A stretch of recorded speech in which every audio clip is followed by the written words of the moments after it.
বা আপুনি যিমানে ভাল কাম কৰিলেও আপোনাক বেয়া বুলি কোৱা এজন হ'লেও মানুহ ওলাব। কোনোবাই বেয়া বুলি ক'লে আমাৰ মনত অস্থিৰতাৰ সৃষ্টি হ'ব।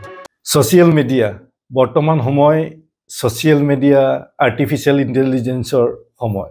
কিন্তু এই ছ'চিয়েল মিডিয়া বা আৰ্টিফিচিয়েল ইণ্টেলিজেঞ্চ আমি কি ভাৱত ব্যৱহাৰ কৰিছোঁ, সেই কথাখিনিয়ে আমাৰ মনৰ সুখ দুখ, শান্তি আৰু আমি কোন পথে বাট বুলিছোঁ, এই গোটেই কথাখিনি বহু পৰিমাণে নিৰ্ভৰশীল।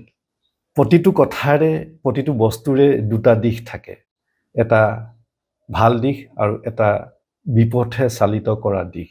প্ৰথমতে আমি জাল কিখনৰ কথা পাতিম, তাৰপিছত আমি সেই ভাল দিশটোৰ কথা পাতিম।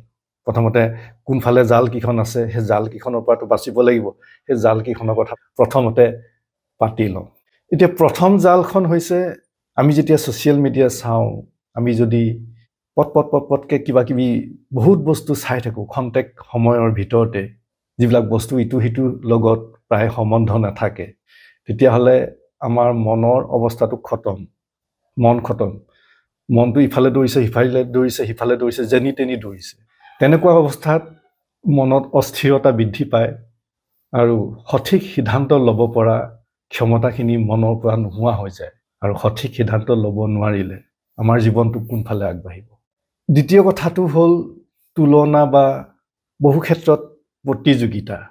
এতিয়া আমি যদি ইজনে সিজনৰ লগত তুলনা কৰোঁ, কি পাইছোঁ, কি নাই পোৱা, কি পাইছোঁ বা কি নাই পোৱা বস্তুখিনি যদি ছ'চিয়েল মিডিয়াৰ জৰিয়তে আমি ইজনক সিজনক দেখুৱাবলৈ চেষ্টা কৰি আছোঁ, তেতিয়াহ'লে আমি এখন অন্তহীন প্ৰতিযোগিতাৰ দৌৰত ভাগ ল'বলৈ ধৰিছোঁ।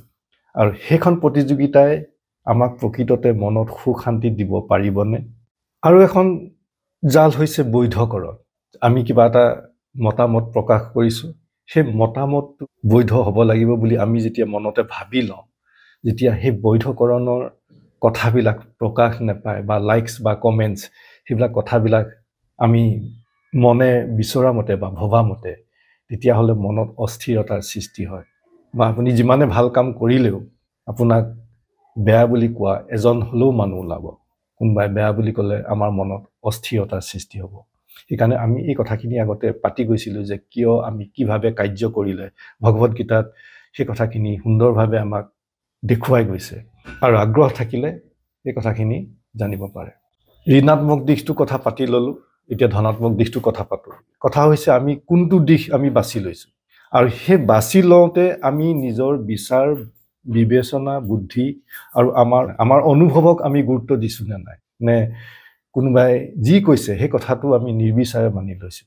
যিবিলাক বস্তু আমি ছ'চিয়েল মিডিয়াৰ জৰিয়তে চাই আছোঁ, সেই বস্তুবিলাকে আমাক জীৱনত প্ৰকৃততে কিমানখিনি সহায় কৰিছে, কি সহায় কৰিছে আৰু কিমানখিনি সহায় কৰিছে, আৰু যিখিনি কথা আমি অনুকৰণ কৰিছোঁ, সেই কথাখিনিয়ে আমাক জীৱনৰ প্ৰকৃত দিশ দেখুৱাবলৈ সক্ষম হৈছেনে, আৰু সেই দিশটোৰ লগত আমাৰ অনুভৱ কেনেকুৱা, আমি কি অনুভৱ কৰিছোঁ, আমাৰ মনৰ ভিতৰত আমি শান্তি অনুভৱ কৰিছোঁ নে, সুখ অনুভৱ কৰিছোঁ নে, কি অনুভৱ কৰিছোঁ।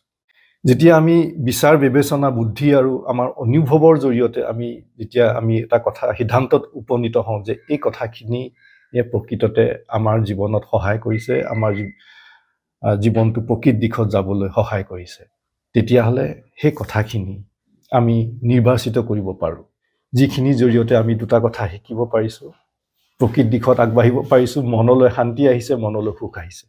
নহ'লে বিভিন্ন বস্তু যদি চাই থকা হয়, ৰেণ্ডমলি যদি বিভিন্ন বস্তু চাই থকা হয়, তেতিয়া মনটো বিচূৰিত হৈ পৰে আৰু মনৰ শান্তি ভংগ হয়। নমস্কাৰ।